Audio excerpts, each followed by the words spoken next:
نحمده ونصلي على رسوله الكريم اما بعد فاعوذ بالله من الشيطان الرجيم بسم الله الرحمن الرحيم رب اشرح لي صدري ويسر لي امري واحلل عقدة من لساني يفقهوا قولي۔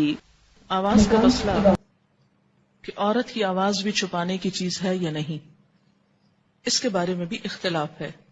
اس میں معرف القرآن سے مولانا مفتی شفیع صاحب نے جو لکھا ہے، کہتے ہیں عورت کی آواز کا مسئلہ،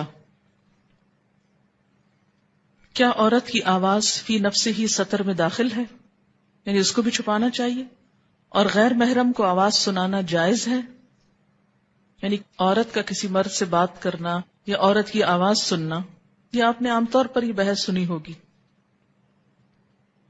لکھتے ہیں کہ اس معاملے میں حضرات ائمہ کا اختلاف ہے۔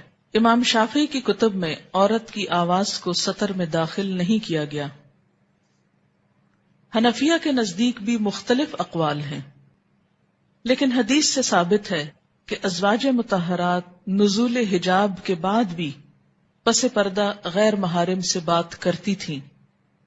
اس مجموعہ سے راجح اور صحیح بات یہ معلوم ہوتی ہے کہ جس موقع اور جس محل میں عورت کی آواز سے فتنہ پیدا ہونے کا خطرہ ہو وہاں ممنوع ہے، جہاں یہ نہ ہو جائز ہے۔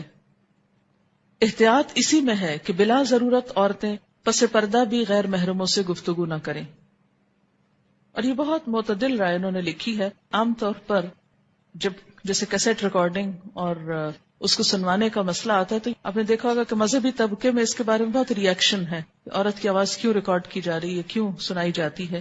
تو میں نے اسی لیے اس تفسیر کا حوالہ آپ کو دیا ہے، اور اس میں انہوں نے دونوں باتیں لکھ دی ہیں کہ جہاں فتنہ ہو، اور فتنہ عموماً کس آواز پر ہوتا ہے، جیسے گایا گیا ہو نا، کچھ گانا گایا جا رہا ہے یا ایسے الفاظ بولے جا رہے ہیں کہ جس میں دوسرے کو اپنی طرف مائل کیا جا رہا ہے، یعنی اپنی ذات کی طرف۔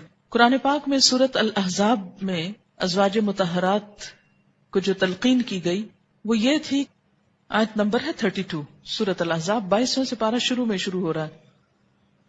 یا نساء النبی، اے نبی کی بیویوں، لستن، نہیں ہو تم، کاحد من النساء، کسی ایک کی طرح بھی عورتوں میں سے، یعنی تمہارا مقام عام عورتوں سے بہت بلند ہے۔ ان اتقیتن، اگر تم نے تقوی اختیار کیا تو اس تقوی کا تقاضا کیا ہے؟ فلا تخضعن بالقول، کہ تم نہ خضوع یعنی نہ نرمی سے بات کرو، فیطمع الذی، یعنی جب کسی مرد سے تمہاری بات ہو رہی ہو تو ایسی دبی آواز میں بات نہ کرو کہ جس سے یہ نتیجہ نکلے، کیا؟ فیطمع الذی فی قلبہ مرض، کہ طمع رکھ بیٹھے وہ شخص جس کے دل میں کوئی بیماری ہے، یعنی جو نیت کا خراب شخص ہے یا دل کا خراب شخص ہے، وہ تم سے بات کر کے تم سے کوئی غلط توقع رکھ بیٹھے۔ تو اس میں خاص طور پر اس گفتگو کا ذکر ہے جو براہ راست ایک عورت اور مرد کے درمیان ہو رہی ہو، کہ ایسی گفتگو نہ کی جائے کہ جس میں دوسرا کوئی امید لگا کے بیٹھ جائے کہ یہ خاتون مجھ پر بہت مہربان ہیں اور ان سے میں جو چاہے تقاضا کر سکتا ہوں، یعنی غلط تقاضے کی بات ہے۔ ایک تو عام روزمرہ زندگی کی ضروریات ہے وہ نہیں، یعنی اس غلط بات کی طرف اشارہ جا رہا ہے۔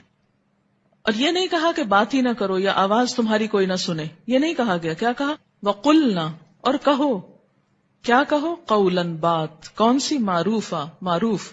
معروف کس کے لیے؟ امر بالمعروف کی جب آپ بات کرتے ہیں تو کیا مطلب ہے؟ جب آپ کہتے ہیں کہ امر بالمعروف اور نہی عن المنکر، تو معروف نیکی کو کہتے ہیں نا، جانی پہچانی چیز کو لفظی معنی ہے۔ تو اس سے کیا پتہ چلتا ہے کہ نیکی کی کوئی بات جب انسان، جیسے کوئی دین کی بات ہے، قرآن کی بات ہے، تعلیم کی بات ہے، اگر وہ سکھا رہا ہے اور سیکھنے والوں میں عورتیں بھی ہیں، اور اگر براہ راست نہیں انڈائریکٹلی مردوں تک بھی وہ آواز پہنچتی ہے تو قلنا قولا معروفا میں آتی ہے وہ چیز، ٹھیک ہے۔